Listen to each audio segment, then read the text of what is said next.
We're talking about technology developed about 4 decades ago in Australia, known as the Jindalee Over-the-Horizon Radar System, or JORN for short.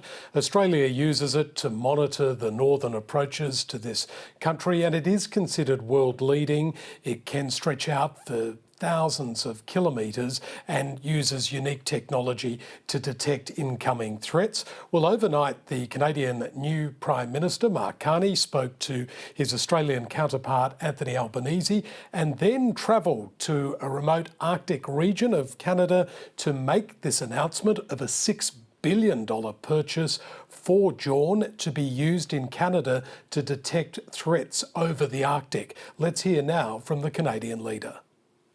Today I'm announcing that our government will be working with our long-standing defence and security partner, Australia, to build a new long-range over-the-horizon military radar system. This is an investment of more than $6 billion in the most advanced and efficient radar system. The over-the-horizon radar system will enable Canada to detect and respond to both air and maritime threats over our Arctic faster and from further away. It will, most fundamentally, keep all Canadians safe. That was Mark Carney, the new Canadian Prime Minister. Well, this news broke overnight, and the government was not the first here in Australia to announce it. It waited, obviously, for Canada to do so. But the Defence Minister, Richard Marles, in a subsequent interview with the ABC, has speculated that this could end up being Australia's largest ever military export deal. We heard the number of $6 billion Canadian dollars mentioned there.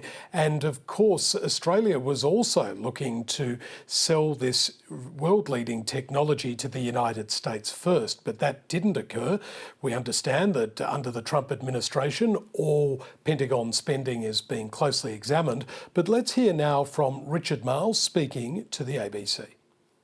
What's in prospect here, there's a little water to go under the bridge, but what's in prospect here is potentially the biggest defence industry export that Australia has ever been a part of, and that would obviously be very good for Australian industry. But we've been working very closely with Canada.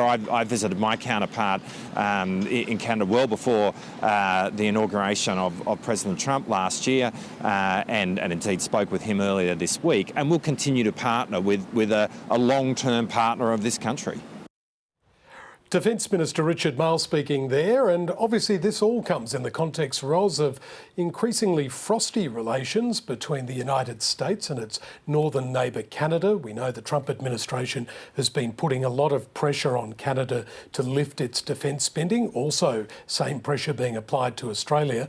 But part of this Canadian announcement will go to a joint facility run by the United States and Canada, known as NORAD. Remains to be seen whether the United States will follow, but Australia is also potentially looking at another country, the United Kingdom, buying this world-leading technology.